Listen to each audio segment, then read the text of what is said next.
Friends, welcome to மல்லி promo. இன்னைக்கு நம்ம மல்லி சீரியல்ல என்ன வெறுவெறுப்பான விஷயம் அப்படின்னு பார்க்கறதுக்கு முன்னாடி நம்ம சேனலை சப்ஸ்கிரைப் பண்ணலை அப்படின்னா மறக்காம சப்ஸ்கிரைப் பண்ணிக்கோங்க. இப்போ வாங்க அந்த விறுவிறுப்பான விஷயம் என்ன அப்படின்னு சொல்லிட்டு பார்த்துடலாம். இப்போ மல்லி பண்ற சின்ன தப்புனால இப்போ விஜய் வந்து எல்லார் முன்னாடியுமே மல்லியை வந்து கன்னத்துல ஓங்கி பலார்னு அறவுறாரு. அது மட்டும் இல்லாமல் மல்லி இதுக்கு மேலே நீ எனக்கு வேண்டவே வேண்டாம் அப்படின்ற ஒரு முடிவு எடுக்கிறாரு கோவத்தில். இதனால என்ன நடந்துச்சு, நம்ம மல்லி அப்படி என்ன பண்ணாங்க அப்படின்னு சொல்லிட்டு தாங்க இந்த வீடியோவில் நம்ம பார்க்க போகிறோம். இப்போ வந்து விஜய் வந்து கால் பண்ணுறாரு. அவங்க நிஷாவுக்கு தெரிஞ்சிடுச்சு இங்கே தான் வந்து ரேணுகா இருக்காங்க, அதாவது சுடர் இருக்காங்கன்னு தெரிஞ்சிடுச்சு. இருந்தாலுமே வந்து மல்லிகிட்ட சொல்ல வேணான்னு சொன்னதுனால கதிரேசனும் வந்து சொல்லலை. உடனே விஜய் ஃபோனுக்கு மேலே ஃபோன் பண்ணிகிட்டே இருக்காரு.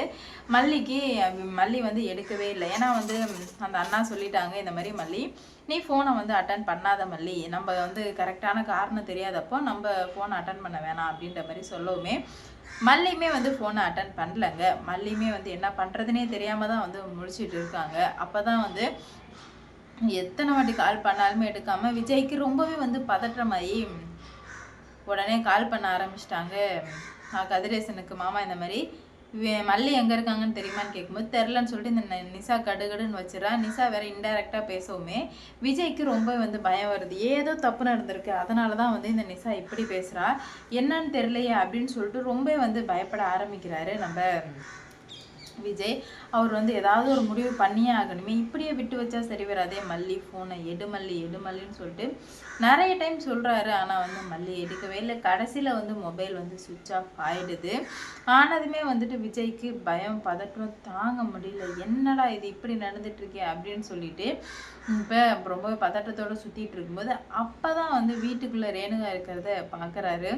ரேணுகாவை பார்த்ததுமே வந்து நீ இருக்க, மல்லி எங்க ரேணுகா அப்படின்னு கேட்கும்போது மல்லி என்னை மட்டும் தனியாக விட்டுட்டு போயிட்டா, அவ கூட இதுக்கு மேலே நான் பேச மாட்டேன் போக மாட்டேன் அப்படின்ற மாதிரி சொல்லவுமே உடனே வந்து விஜய்க்கு வந்து என்ன பண்ணுறது போகிறதுனே தெரியல. பண்ணது அவள் உன்னை விட்டு போனால, என்ன ஆச்சு தெளிவாக சொல்லும் ரேணுகா அப்படின்னு சொல்லும்போது அப்போ தான் சொல்கிறாங்க, ஆமாம் இந்த மாதிரி மல்லி என்னை தனியாக விட்டுட்டு போயிட்டா, எனக்கு ரொம்பவே வந்து இதாகிடுச்சு, அவளுக்கு என்னை சுத்தமாக பிடிக்கல போல் அப்படின்னு சொல்லிட்டு அப்படி இப்படின்னு சொல்லுவோம். ஒன்றை தனியாக விட்டுட்டு அவள் எங்கே போனால், அதனால தான் ஃபோன் பண்ண எடுக்க மாட்டேறான்னு சொல்லிட்டு மொத்த கோவமே இப்போது விஜய் பக்கம் மல்லி மேலே திரும்பிடுச்சு. மல்லி இதை எப்படி வந்து சமாளிக்க போகிறாங்கன்னு தெரில.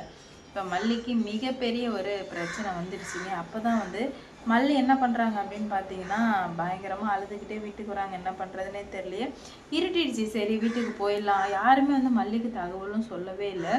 இருட்டிடுச்சு. வீட்டுக்கு போனாங்கன்னா ரேணுகா இருக்காங்க, என்ன சொல்ல போகிறேன்னே தெரியாமல் தான் பயந்துக்கிட்டே வீட்டுக்குள்ளே வந்தாங்க. மல்லி வந்த வேகத்துக்கு ரேணுகாவை பார்த்ததுமே நீங்கள் இங்கே இருக்கீங்களா அப்படின்னு சொல்லிட்டு ரொம்ப வந்து ஷாக் ஆகிடுறாங்க மல்லி.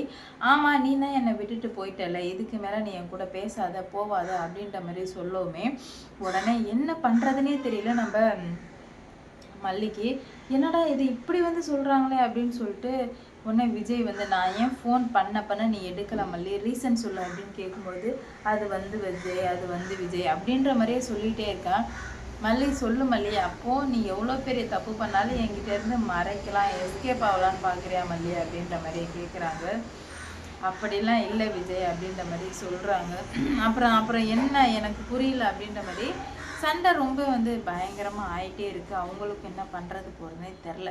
ஏன்னா நடக்குதுன்னே சொல்லிட்டு புரியாமல் அடித்து வீட்டை விட்டு வெளியே போ, இதுக்கு மேலே இந்த வீட்டில் உனக்கு எந்த ஒரு இடமே கிடையாது, நீ இதுக்கு மேலே இந்த வீட்டில் இருக்கக்கூடாது அப்படின்ற மாதிரி விஜய் சொல்லுமே ரேணுகா மனசில் உள்ள பாரம்லாம் இப்போ தாங்க குறைஞ்ச மாதிரி இருக்குது. ஏன்னா ரேணுகா அவ்வளோ ஒரு இதாக இருந்துட்டு இருந்தா. ஆனால் இப்போ தான் ரேணுகாவுக்கு மனசு ரிலாக்ஸ் ஆகுது. ஆகா நம்மளோட ரூட்டு கிளியர் ஆகிடுச்சு, இதுக்கு மேலே எந்த பிரச்சனையுமே இல்லை, நம்மளோட வழியை பார்த்துட்டு போயிடலாம், அதனால இதுக்கு மேலே எந்த பிரச்சனையுமே வராது அப்படின்ற மாதிரி நம்ம ஆரம்பிக்கிறாங்க நம்ம ரேணுகா. உடனே வந்து விஜய் வந்து என்னை முட்டாள்தனமாக ஆக்கிட்டல, ஃபோன் பண்ண எடுக்கல, சுவிட்ச் ஆஃப் பண்ணுற மல்லி, இங்கே நீ வந்து ரேணுகாவை தொலைச்சிட்டு நீ அவ்வளோ பெரிய விஷயத்த என்கிட்ட மறைக்கலான்னு முடிவு பண்ணுற, அதனால தான் நான் மல்லின்னு சொல்லிட்டு கேட்குறாங்க. அப்படிலாம் இல்லை விஜய்ன்னு சொல்லிட்டு மல்லி சொல்கிறாங்க. இல்லை அப்படிதான் நான் தெரிஞ்சுக்கிட்டேன், நீ யாருன்னு நான் நல்லாவே தெரிஞ்சுக்கிட்டேன், இதுக்கு மேலே வந்து உனக்கும் எனக்கும் எந்த ஒரு சம்மந்தமே கிடையாது, இதுக்கு மேலே என் மூஞ்சிலே முழிச்சிடாத மல்லி அப்படின்னு சொல்லிட்டு ரொம்பவே வருத்தத்தோட விஜய் பேசிகிட்டு இருக்காரு. ஏன் விஜய் இப்பெல்லாம் பேசுகிறீங்கன்னு கேட்கும்போது வேற வழியே கிடையாது, இப்படி பேசி தான் ஆகணுன்ற சூழ்நிலையில் நான் இப்போ இருக்கேன், அதனால் என்கிட்ட எதுவும் கேட்காத மல்லி, நீ பண்ண காரியங்கள்லாம் அப்படி கொஞ்சமாக நெஞ்சமா, நீ என்னென்ன பண்ணியிருக்க எப்படி பண்ணான்னு சொல்லிட்டு இல்லை உனக்கு கொஞ்சமாச்சும் ஞாபகம் இருக்கான்னு கேட்கும்போது அப்போ தான் நம்ம மல்லி சொல்கிறாங்க, நான் எந்த ஒரு தப்புமே பண்ணலை விஜய், நம்புங்க, உங்களுக்கு நான் நல்லது பண்ணணும்னு நினச்சி தான் இப்போ கெட்ட பேர் வாங்கிட்டு நிற்கிறேன் அப்படின்னு கேட்கும்போது, எனக்கு நல்லது பண்ண போனியா, சரி சொல்லு, எனக்கு என்ன நல்லது பண்ண போனேன், சொல்லு மல்லின்னு கேட்கும்போது மல்லியால் அதுவும் சொல்லவும் முடியாது இல்லையா, இந்த மாதிரி சுடர் வந்து ரேணுகா கிடையாது, சுடர் அவ ஒரு கிரிமினல் அப்படின்னு சொல்லிட்டு சொல்ல முடியாது இல்லையா, அதனால் சொல்ல முடியாமல் தவிச்சிட்டு இருக்காங்க நம்ம மல்லி. புரிஞ்சுக்கோங்க விஜய், என்னை தயவு செஞ்சு புரிஞ்சுக்கோங்க, என்னை மட்டும் தயவு செஞ்சு அவாய்ட் பண்ணிடாதீங்க விஜய் அப்படின்ற மாதிரி சொல்கிறாங்க.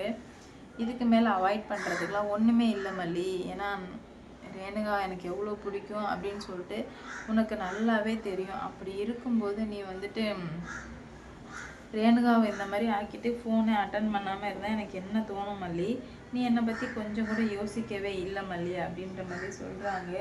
இல்லை விஜய் புரிஞ்சுக்கோங்க விஜய், இதுக்கு மேலே நான் இந்த மாதிரி பண்ண மாட்டேன் விஜய், மொபைல் வந்து சுவிட்ச் ஆஃப் ஆகிடுச்சின்னு சொல்கிறாங்க.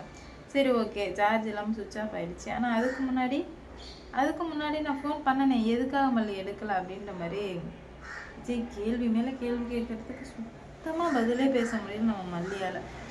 மல்லி சும்மா கண்ணாடி போய் நிற்கிறாங்க, ரொம்ப வந்து அதிர்ச்சியில் இருந்துட்டுருக்காங்க மல்லி.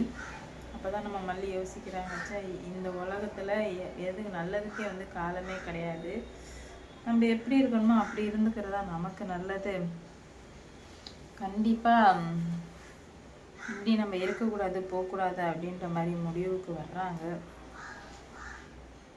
என்ன நடக்க போகுது எப்படி நடக்க போகுது அப்படின்னு சொல்லிட்டு வெயிட் பண்ணி பார்க்கலாம். இந்த வீடியோ பிடிச்சிருந்தா லைக் பண்ணுங்கள், ஷேர் பண்ணுங்கள், மறக்காமல் சப்ஸ்கிரைப் பண்ணிக்கோங்க, அப்போ தான் நான் போடுற வீடியோ நோட்டிஃபிகேஷனாக வரும்.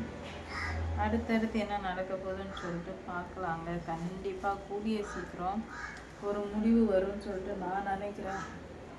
நீங்கள் என்ன நினைக்கிறீங்கன்னு சொல்லிட்டு மறக்காமல் கமெண்டில் சொல்லிட்டு போங்க. உண்மையிலுமே வந்து மல்லி பாவம் நினச்சிங்கன்னா கமெண்டில் சொல்லிட்டு போங்க, மல்லி பாவம் அப்படின்னு சொல்லிட்டு. ஏன்னா இது இவ்வளோ நாள் இருந்த மல்லி வேற, இதுக்கு மேலே இருக்க போகிற மல்லி வேற. விஜய் டோட்டலாக வந்து மல்லியை வெறுத்துட்டாங்க. பார்ப்போங்க என்ன நடக்க போகுது, எப்படி கொண்டு போகிறாங்க அப்படின்னு சொல்லிட்டு வெயிட் பண்ணி பார்க்கலாம். இந்த வீடியோ பிடிச்சிருந்தா லைக் பண்ணுங்க, ஷேர் பண்ணுங்க, சப்ஸ்கிரைப் பண்ணிக்கோங்க. அதாண்ணா என் கண்ணு ரெட்டாக இருக்குது, யாரு தெரியல எனக்கு. ஓகே பாய், லைக் பண்ணுங்கள், ஷேர் பண்ணுங்கள், மறக்காம சப்ஸ்கிரைப் பண்ணிக்கோங்க.